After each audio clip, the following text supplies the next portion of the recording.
Hey, welcome back to The Awakened Heart, a podcast for healing women. This is the bonus episode that pairs with this week's main episode of anger at your body after experiencing sexual trauma. If you're here, that means you're looking for more, and I want you to notice what that means, that you're ready to do the actual work, not just understand the body rage, but to move it, start to tend to it, start to shift the relationship with the body. And that takes courage, especially when the relationship we're tending to this is with our own bodies, which for a lot of us has been a site of pain for a very long time.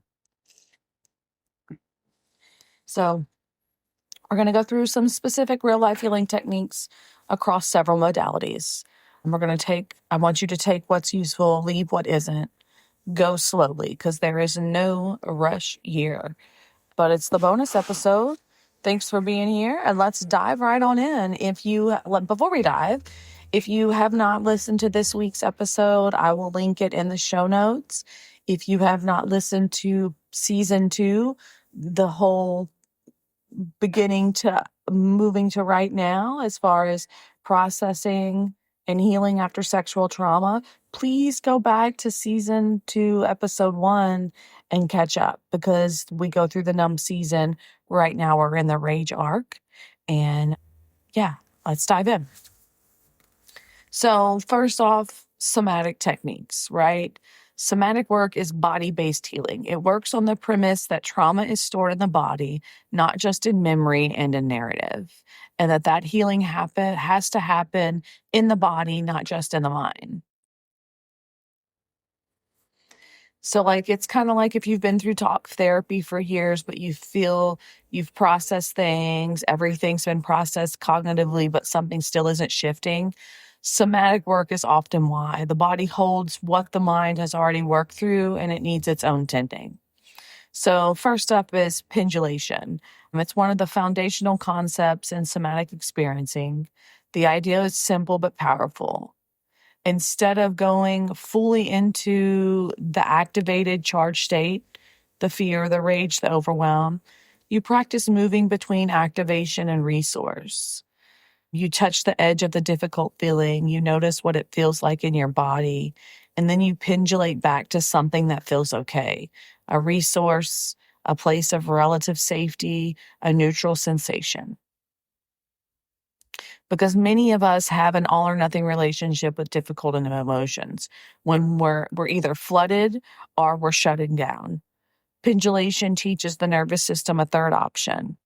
I can approach this feeling without being consumed by it. I can come and go. So here, let's take a practice. Bring to mind something mildly activating about your body.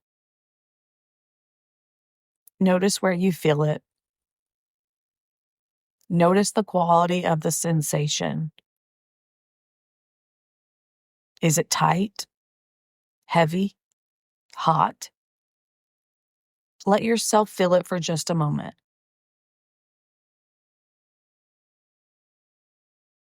Then I want you to shift your attention to something in your environment that feels neutral or safe.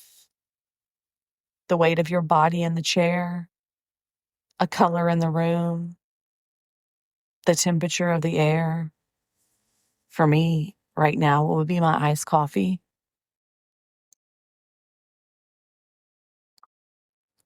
Stay there for a few breaths. Then, only if you choose to, you can return to the difficult sensation and then pendulate out again, finding something soothing. This is not avoidance. This is teaching your nervous system that it can regulate, that it has options. Titration. Titration means working with small doses, not flooding, not trying to process everything at once. When you titrate, you approach the difficult material in small amounts, like adding 1 drop of a substance to water, watching how it disperses before adding another drop. For body work, this might look like spending 2 minutes with your hand on your heart.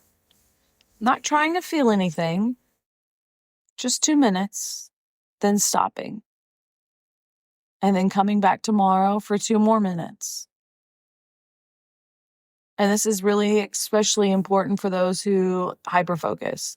The urge can be to go all in, process everything, figure it all out in one session. Titration asks us to trust the slow pace, to believe that the small and consistent acts are more healing than big and overwhelming acts. Next up, somatically, is orienting. Orienting is a deceptively simple practice. It is extraordinarily effective for dissociation and for coming back into the present body. Basically, when you orient, you slowly look around your environment. You take in what's there. You name what you see, either out loud or internally. You let your eyes move naturally. You're not scanning for threat, but taking in the scene with genuine curiosity. This activates the social engagement system, the parasympathetic nervous system. It signals to your body, hey, I'm here. I'm safe enough right now. I can look around. So let's practice. Slowly look around wherever you are right now. Notice 5 things you can see. Name them. Notice the light. Notice the textures. Let your eyes rest on something that feels neutral or pleasant. And then I want you to take a breath. Feel the surface beneath you wherever you are. This is a grounding tool you can use anywhere, anytime. In a doctor's office, before a difficult conversation, while you're driving, when you feel yourself starting to float away. Ground yourself, orient yourself to your present moment. And then we have shaking and tremoring. This is huge in somatic work. Animals in the wild, after escaping a threat, shake. They tremor. And then they go back to grazing. They discharge the activation and return to baseline. Humans learn to suppress this discharge. We hold still. We hold it in. We tell ourselves to calm down, stop shaking, get it together. But the shaking is the completion. It's the nervous system releasing what it mobilized for the threat. So an intentional shaking practice. Stand with your feet about hip width apart. Bend your knees slightly. I just want you to begin to bounce gently, just a small up and down movement. Let it become a shake. Let it move through your legs, your hips, your torso. Let your arms hang loose. Let the shake be messy. Shake it out, be all messy. Let it be ugly, even though it's not ugly. Just let it be whatever it is. Stay with it for 2 to 5 minutes. So we're going to shake here for a second. Well, I'm not going to stay the whole 2 to 5, but I want you to get some sort of shaking. Shake it. Shake your hands. Shake your arms. Wiggle a leg. Wiggle a foot. Bounce up and down. Shake some stuff. And then slow it down. Slow it down. Stand still. Notice. Is there anything different? It can feel strange, especially the first few times, but it might bring up emotion. Let it. That's the discharge working. And then the last somatic recommendation I have is grounding through the senses for dissociation. When you're dissociating, when you're drifted out of your body, when you can't locate yourself, the path back is through the senses. Safe, chosen, controlled sensory input. Cold water on your wrist, the texture of something rough or soft under your fingers, a strong smell, so some essential oils, some citrus, some mint, maybe some coffee. You can stomp your feet against the floor, bang, bang, bang, bang, bang. Humming, which activates the vagus nerve directly, is very beautiful. Hum a song. But the key here is safety. These are not about shock or pain or discomfort. This is about inviting yourself to come back. There's something here to feel, and that's okay. It's okay here. But build your own sensory toolkit. Identify 3 or 4 sensory inputs that work specifically for your nervous system. Test them when you're already regulated so you know what works before you need it.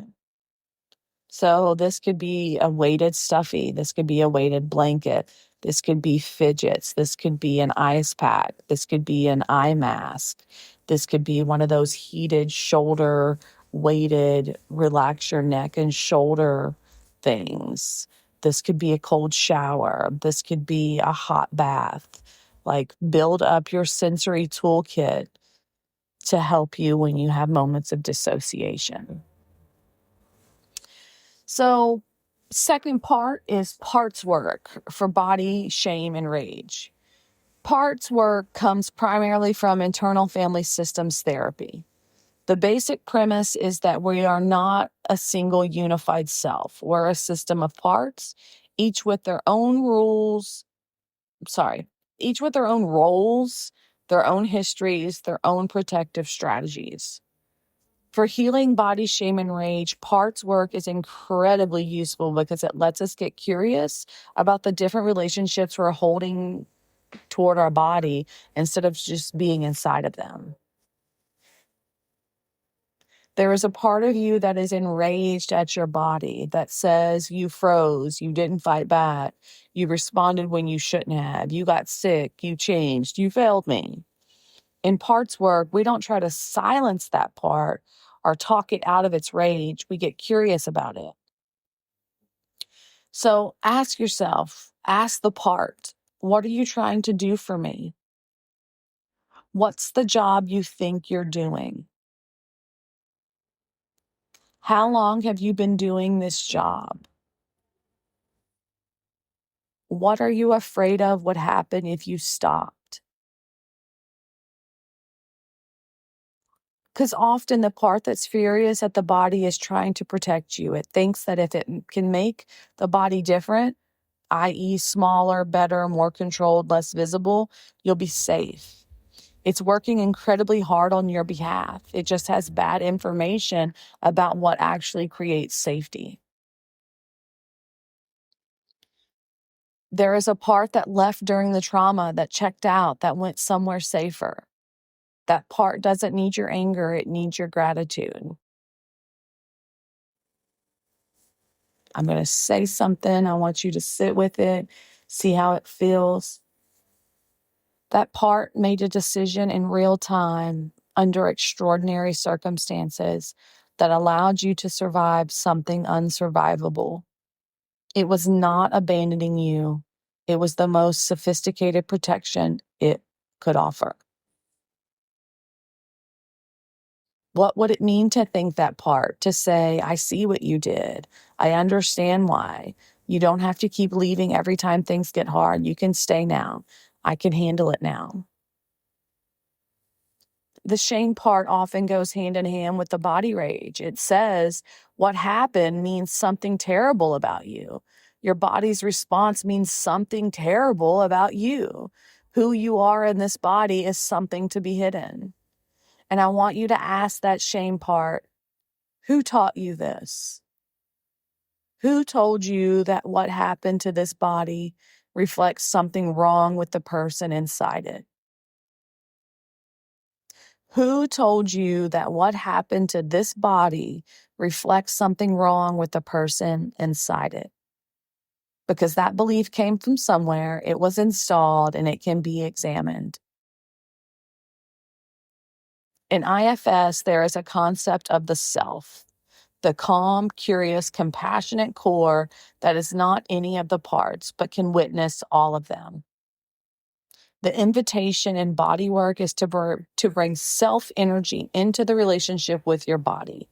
Not the furious part, not the ashamed part, not the part that's been running an improvement project since you were a teenager, but the curious, compassionate self who can look at this body and say, I see you, I'm here, what do you need? The shift from parts running the relationship to self-leading is where the real healing happens. Next up, I've got some dialectical behavior therapy, DBT. It offers some of the most practical, accessible tools for working with intense emotions. And body rage and shame are intense emotions. First up is radical acceptance. It is one of the cornerstones of DBT and it is almost always misunderstood. Radical acceptance does not mean you approve of what happened. It does not mean you like it. It does not mean you think it's okay or that you stop wanting things to change. Radical acceptance means this is what it is. Right now, this is what's true. Fighting reality doesn't change reality. It only adds suffering on top of suffering. So applied to the body, radical acceptance might sound something like, this is my body right now. This is what it looks like. This is what it's doing. This is what it's been through. I don't have to like it. I don't have to be happy about it. But fighting what's actually true is costing me energy I don't have. This is not resignation. This is the beginning of actually being in a relationship, a real relationship with what is instead of a constant argument with it. Next up are TIPP skills. I use this a lot for people with heightened emotions. TIPP, P as in pickle, TIPP. This is for a skill for moments when emotional intensity is so high that other skills aren't accessible. First off, T, temperature change. Cold water on your face activates the dive reflex, which immediately slows the heart rate and calms the nervous system. Cold water on the wrist, holding some ice, splashing some cold water on your face. This is biology, not willpower. 2, I, intense exercise, brief, intense physical movements, 60 seconds of running in place, jumping jacks, anything that moves the body hard. It burns off the physiological activation of intense emotions. It completes the stress cycle. The first P, third up, paced breathing. Long exhales that are longer than your inhales. The longer the exhale, the more it activates your parasympathetic nervous system. I don't want to say it like that. That's misleading. When your exhale is longer than your inhale, it activates the parasympathetic nervous system. So you can breathe in for like 4 counts and out for 6 to 8 because the exhale is the key. And you want to do this for 2 to 5 minutes. Exhale longer than the inhale. And then the last P is progressive muscle relaxation. Systemically tensing and releasing muscle groups throughout the body. Start at your feet and work upwards. You want to tense your feet for 5 seconds and then release. Tense your ankles for 5 seconds and release. Tense your calves and shins for 5 seconds and release. Do the knee, the thighs, the pelvic area, the bum, the torso, the back, the arms, the fists, the shoulders, the neck, the face. And then when you do all the body parts one by one, after you do that, tense everything up for 5 or 10 seconds and then let it melt. This can be easier when you're doing lying down, but feel free to do it standing up or seated. But that final melt can feel real good lying down or in a chair. And then, so that's TIPP skills, TIPP. Get hold of some of them TIPP skills, girl, because they are helpful. They can help you calm down in heightened moments. And then lastly, about DBT is opposite action for body avoidance. So DBT's opposite action skill asks, what does the emotion tell you to do? And then it asks you to consider doing the opposite. So body shame and body rage often say, avoid, don't look, don't touch, don't acknowledge, stay away from this.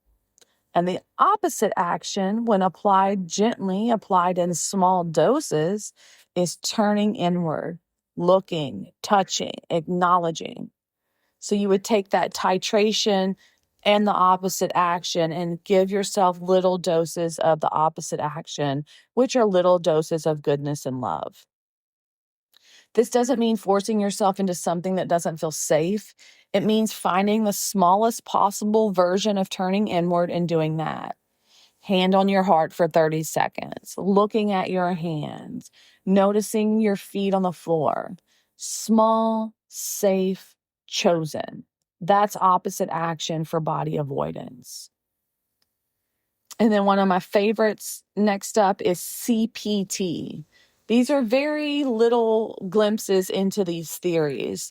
There's so much more to these theories, but I want to introduce you to some modalities that are beneficial for healing, especially when we are so heightened after sexual trauma. So cognitive processing therapy is a trauma-focused therapy that works specifically with what is called stuck points. Stuck points are beliefs that formed as a result of trauma that are keeping you from processing it and moving through it. For body-based trauma, the stuck points are usually some of the most entrenched beliefs we carry. So my body betrayed me, my body is disgusting, my body is not mine, my body's response during the assault means it was partly my fault. My body is something to be managed and controlled, not trusted. If my body looked different, then this wouldn't have happened.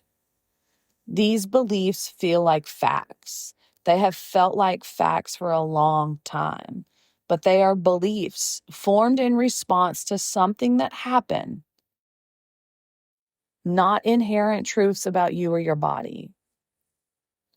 So CPT offers a set of questions to gently examine a stuck point. You don't use all of them at once, so pick one or two that feel most relevant.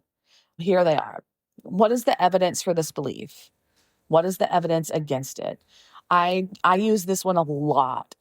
Some of my clients are even like, they will bring up the evidence or the lack of evidence. It's just really good at changing some thoughts. So what's the evidence to support the belief? What's the evidence to dispute the belief? Most of the time, evidence disputes it. Next question. Is there another way to understand what happened? Is there another way to see how this happened? What would I say to someone I cared about who held this belief about their body? Is this belief based on all the facts or only some of them? Are all the facts included? Does holding this belief help me or harm me? Is it useful? Is it helpful? Or is it harmful? This is not about talking yourself out of your experience. It's about examining whether the meaning you've made from it is the only possible meaning. CPT uses impact statements to help process what happened and what it has meant. A body-specific impact statement asks, what has the body rage cost you? What has the body shame cost you? What has the war with your body cost you in energy and relationships and choices you've made and experiences you've avoided in years of your life? I want you to write this. Don't edit it. Let it be the full accounting. What has your body rage and body shame cost you? What has this war with your body cost you? And then, only when you're ready, only when it feels like you can hold it, write what you want your relationship with your body to look like. Not what you think it should look like, but what you actually want. And that gap between where you are and where you want to be, That's the work. And naming it is the first step. Going to something more prevalent is mindfulness practices. Standard mindfulness instruction often says bring your attention to your body, notice what's there, stay present. But for us trauma survivors, that instruction can be activating. Coming into the body can feel like coming into a danger zone. And so I want to offer mindfulness practices that are adapted, that have safety and choice built in. The standard body scan moves through the body systemically, spending time with each area. The trauma-sensitive version includes choices you don't get in the standard version. You can skip any body part. If your attention reaches an area that doesn't feel safe, you simply move on. You don't have to go there. You can open your eyes at any point. You don't have to stay in the dark with any of this. You can stop at any time, and that is not failure, that is self-care. And you can stay in safe areas. If your feet feel okay, you can spend the entire time with your feet. That's a complete and valid practice. So when mindfulness body scans, that's just about scanning your body and acknowledging the tension or acknowledging what's going on without changing it, judging it, or doing anything with it. Just acknowledgement, just awareness.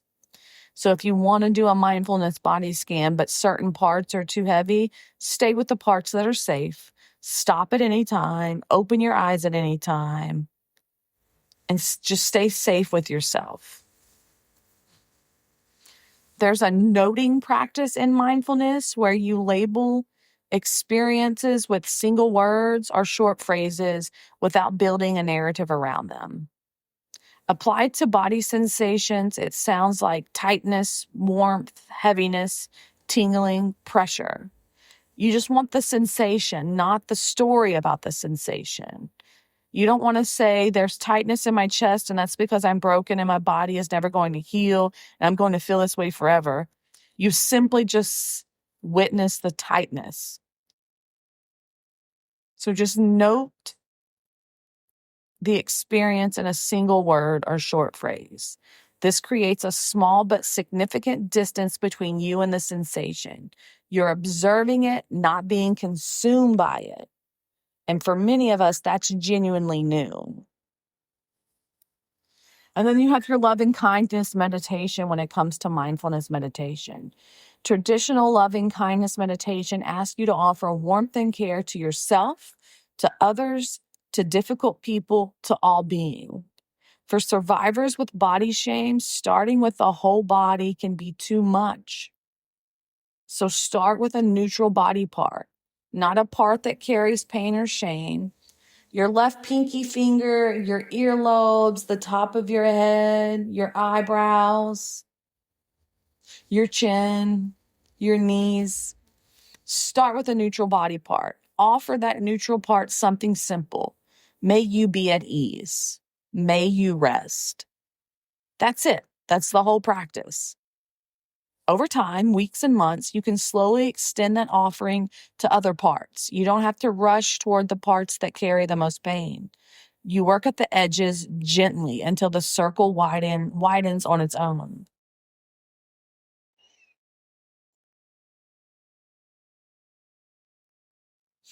So like the last piece, and I think is really an underrated one when it comes to trauma recovery, and that is, and it's the one that for me personally had the most significance. Reclaiming or simply claiming my body as my own completely first before anyone else's access or gaze or agenda is a healing process. Putting it first without the worry of gazes or agendas or other people's access. That might look like deciding who is and isn't allowed to touch your body, not as a rule you follow, but as an authority you actually feel. Maybe it's deciding that your body does not exist for other people's comfort, desire, or assessment. Maybe it's deciding that you will not subject your body to things it doesn't want in order to keep peace or manage other people's feelings. Hello, obligatory sex or obligatory hugs or obligatory kisses. And that's not consent. Don't fucking do it.